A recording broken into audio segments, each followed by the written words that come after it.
This is Look Up Liverpool project by Yellow House. It's a really positive project because it has that feel of look up, which makes you lift your head, makes you feel proud, makes you look up, makes you feel good. But also it's really interesting because Liverpool people, English people, we tend to walk along with our shoulders hunched and our hands in our pockets, and we look at the floor and we see the sidewalk or the pavements and we see our feet.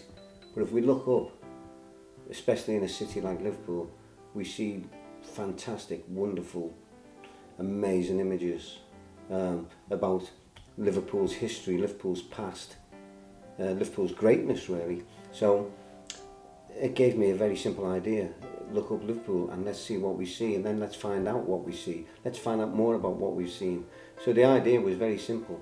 Give young people cameras, go out, look up in the air, see anything they liked, any piece of architecture, any corner of a building, any little niche, any frieze, any little bit of design, anything they want. Take a photograph, bring it back, put it on the computer, through books, internet, and a lot of help from a lot of good people, Joseph Sharples, Louise O'Brien, English heritage people. The young people have been researching the images that they liked, why it was put there, why in that street, what's the name of the street, what's the name of that building, why did somebody put the image of Neptune on this building, what does it mean, what does it represent, why have some buildings got angels on the top, why have some buildings got devils. Of course, lots and lots of ships, lots and lots of maritime images, but what do they all mean, what does this mean, why there is a crocodile on a building in Lime Street, where is night and day, where's Raphael, where's Donatello, where's Michelangelo, where's night, where's day, we find all these things by looking up. It makes you feel good, it makes you walk straight, it makes you open your mind, it makes you see things, it makes you see the world, it makes you see Liverpool, and it makes you see where you, the city, we all fit in, not just today and not just because of our past, but absolutely where we're going. It's a fantastic project. It's great work with all the young people in Yellow House, and Yellow House has been at the centre of the heartbeat, centre of the heart of Liverpool for more than 20 years now, doing great work like Look Up Liverpool. Look Up Liverpool was a photography project which involved, as the name says, looking up, and the idea is to look up at some of the natural architecture, not the normal stuff like library buildings, the museums, Walker Art Gallery, places like that, but more of the unusual stuff that you don't see, and all you have to do is look up to see it. Point is, we catch all this interesting architecture, and if we show it and people see it, it'll be as if they've never known that this was in the city all along. It's just because people actually tend to look down rather than up. We've gone brilliantly well. We've got our cameras holding out well. We've really all found some good interesting shots. We've all got, our eyes are excellent for film and pictures. We've got some fantastic shots. We've seen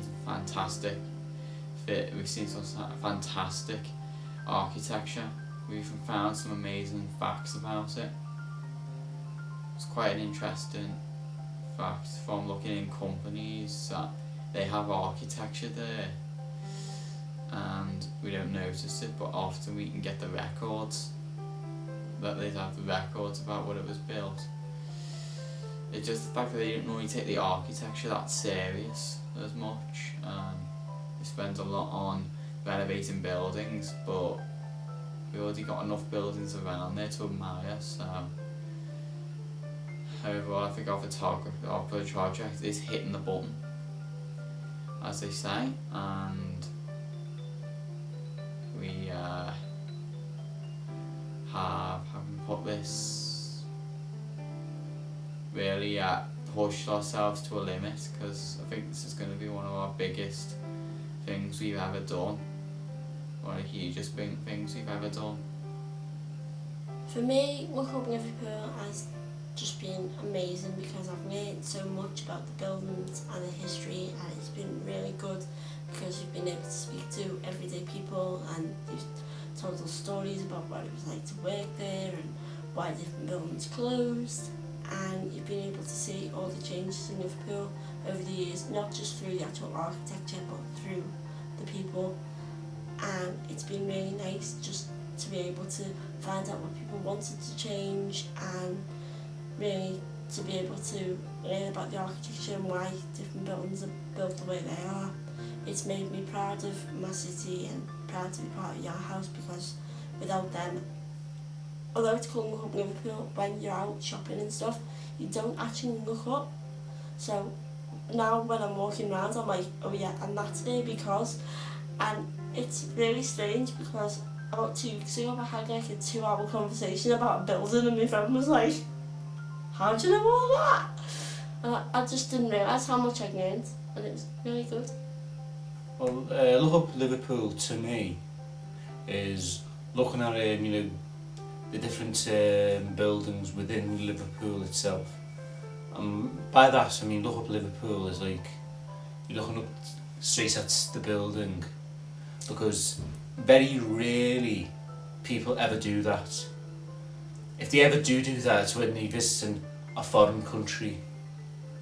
And by looking up Liverpool, you're actually noticing what you didn't actually know was there in the first place. So you know, it's an educational experience for the person like that's lived in the city all their life and didn't know that this little ornament or little thing was actually on a certain building or whatever. Despite the fact we walk hundreds and thousands of times past the building. So it's like to just kind of open your eyes on what's there. And you know, and the amazing thing to me is about the buildings is that they very much look like buildings abroad, you know, and you know, you could very easily mistaken them from a postcard pictures if you take the pictures of them. The great thing